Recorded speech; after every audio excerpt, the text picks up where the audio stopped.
శ్రీమాత్రే నమః. చాటల వాయనం నోము 16 తోరణాలు 11 పూలతో ఇట్లా పూలు కట్టుకోవాలండి. ముందు రోజు కట్టుకోవచ్చు, తప్పేం లేదంటండి.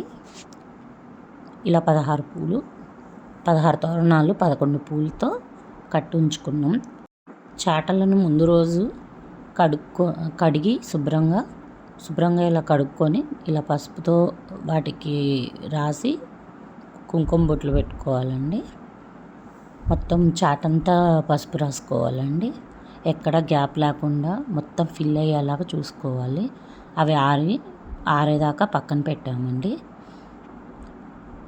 మా మేనకోడలు కూడా నేను రాస్తానని చెప్పి అన్నిటికీ బొట్లు పెట్టిందండి రాసి.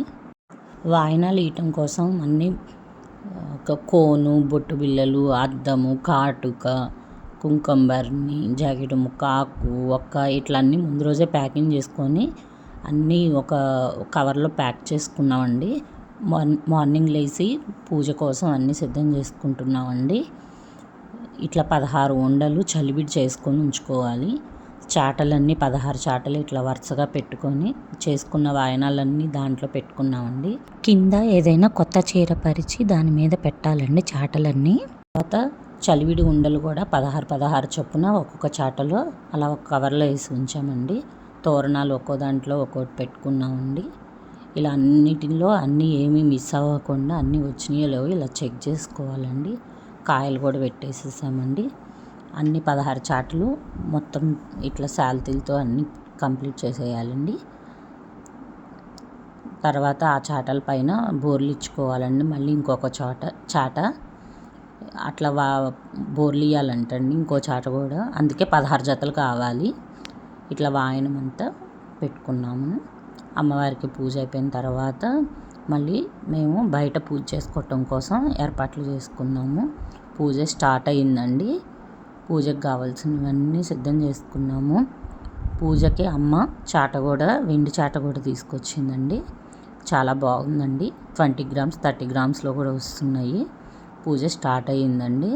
అమ్మవారికి సంకల్పం చెప్పుకొని చాటల వాయనం స్టార్ట్ చేశామండి. అమ్మవారికి అన్ని షోడోపచారాలు కూడా చేశామండి. తర్వాత పూజ స్టార్ట్ అయిపోయాక అన్నీ ఇట్లా అలంకరణ చేశామండి. అలంకరణ అంత బాగుంది కదండి. తర్వాత అమ్మ కథ చెప్తుందండి. కథ శ్రద్ధగా వినమని అరుస్తుందండి. శ్రద్ధగా వింటున్నామండి. తర్వాత వాయనాలు ఇస్తున్నమ్మ వాయనం, పుచ్చుకుంటున్నమ్మ వాయనం అని చెప్తూ వాయనాలు ఇచ్చుకోవాలండి.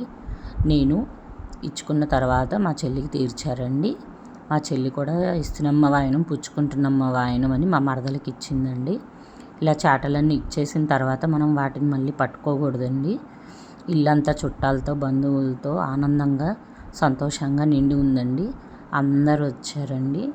ఇవి చాలా లేడీస్కి బాగా ప్రత్యేకమైన పూజ అంటండి.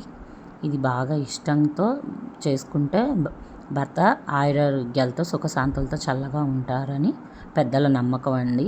ఏ పూజ చేసినా భర్త సంతోషంగా ఉండాలి, మనం సంతోషంగా ఉండాలి, ఆయురారోగ్యాలతో ఉండాలని దీవిస్తూ అందరూ మనల్ని ఆశీర్వదిస్తారు కదండి. దానికోసం అండి ఏది చేసినా కానీ నిండు నూరేళ్ళు పసుపు కుంకాలతో ఉండాలని కోరుకుంటూ అందరూ దీవించారండి. మాకు చాలా సంతోషంగా ఉందండి. ఇల్లంతా ఇలా కలకలలాడుతూ అందరితో బంధువులతో నిండిపోయి ఉంది. మాకెంతో సంతోషంగా ఉంది. బంధువులందరూ ఎవరికి చేతనైన వాళ్ళు పసుపు కుంకాలు అన్నీ తీసుకొచ్చారండి. అందరూ ఒకరి తర్వాత ఒకళ్ళు పెడుతూ ఉన్నారండి. చాలాసేపు పడుతుంది. చాలామంది బంధువులు వచ్చారు కాబట్టి చాలా టైం పట్టిందండి. మార్నింగ్ నుంచి ఏం తినలేదు. అందరూ పసుపు కుంకాలు అందరూ పెట్టిన తర్వాతే తినాలని చెప్పారండి. అందుకని కంప్లీట్ అయ్యేదాకా ఏం తీసుకోకూడదంటండి. కంప్లీట్ అయిన తర్వాతే ఇంకా భోజనం చేస్తున్నాము. కంప్లీట్ అయ్యేదాకా అసలు ఏమి తినకూడదు, తాగకూడదు అంటండి.